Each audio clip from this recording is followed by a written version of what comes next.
ನಮಸ್ಕಾರ ಎಲ್ಲ ರೈತ ಬಾಂಧವರಿಗೆ. ನಾನು ನಿಮಗೆ ಇವತ್ತು ನರ್ಸರಿ ತೋರಿಸ್ತೀನಿ ಬರ್ರಿ. ಇಲ್ಲಿ ನೋಡಿರಿ, ಇಲ್ಲಿ ಕಾಣುತ್ತವಲ್ಲ ರೀ ಗಿಡಗಳೆಲ್ಲ. ಇವು ನೋಡಿರಿ ದಾಸವಾಳದ ಹೂವಿನ ಗಿಡ ಅವ ರೀ. ಮತ್ತು ಇಲ್ಲಿ ಮಾವಿನ ಗಿಡ ಅದಾವ ರೀ. ಇಲ್ಲಿ ನೋಡಿರಿ ದಾಸವಾಳ ಫುಲ್ ಆರೆಂಜ್ ಕಲರ್ ಒಳಗೆ ಬಂದವ ರೀ. ಇಲ್ಲಿ ನೋಡಿ ಮಲ್ಲಿಗೆ ಹೂವು ಅದಾವೆ ರೀ. ಮತ್ತು ಇಲ್ಲಿ ನೋಡಿರಿ ಇನ್ನು ಅನೇಕ ತರಹದ ಗಿಡಗಳೆಲ್ಲ ಸಿಗ್ತಾವೆ ಇಲ್ಲಿ. ಇನ್ನೂ ನೋಡಿರಿ ಇಲ್ಲಿ ಈ ಥರ ಪಾಟ್ ಭೀ ಸಿಗ್ತಾವೆ ರೀ. ನಿಮಗೆ ಪಾಟ್ ಅಂದ್ರೆ ಪಾಟ್ನೂ ಕೊಡ್ತಾರೆ. ಇದು ನೋಡಿರಿ ಒಳಗೆ ಬಂದು ನೋಡ್ರಿ, ಒಳಗೆ ನೋಡ್ರಿ ಆಗಿ ಅದು ಮಾಡ್ತಾರಲ್ಲ ರೀ. ಬದನೆಕಾಯಿ ಆಗಿ, ಚೆಂಡು ಹೂವು ಆಗಿ, ಮತ್ತು ಮೆಣಸಿನ್ಕಾಯಿ ಆಗಿ, ಮತ್ತು ಟಮಾಟಿ ಆಗಿ, ಈ ಥರ ಎಲ್ಲ ಕಾಣುತ್ತೆ ನೋಡಿರಿ. ಬದನೆಕಾಯಿ ಆಗಿ ಅದಾವೆ ರೀ. ಇಲ್ಲೆಲ್ಲ ಮುಂದೆ ನೋಡಿರಿ ಬದನೆಕಾಯಿ ಆಗಿ ಈ ಥರ ಎಲ್ಲ ಒಂದು ಶೆಡ್ ಒಳಗೆ ಮಾಡಿರ್ತಾರೆ. ನಿಮಗೆ ಈ ಥರ ಬೇಕಂದ್ರೆ ಕಾಂಟ್ಯಾಕ್ಟ್ ಮಾಡ್ಬೋದು ರೀ. SP ನರ್ಸರಿ ಅಂತ ಹೇಳಿದ ರೀ. ಇಲ್ಲಿ ಮಾವಿನಕಾಯಿ ಗಿಡ, ಇಲ್ಲಿ ಗುಲಾಬಿ ಗಿಡ ಅವ ನೋಡಿರಿ.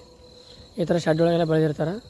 ನೀವು ತೋಟಕ್ಕೆ ಅಥವಾ ಮನೆಗೆ ಎಲ್ಲಿ ಬೇಕಾದರೂ ಯೂಸ್ ಮಾಡ್ಕೊಬೋದು ರೀ. ಗಿಡಗಳು ಶೋ ಗಿಡಗಳು ಸಿಗ್ತಾವೆ ರೀ. ಈ ಕಡೆ ಅನೇಕ ಥರದ ಸಿಗ್ತಾವೆ ರೀ ಇರುವಲ್ಲಿ.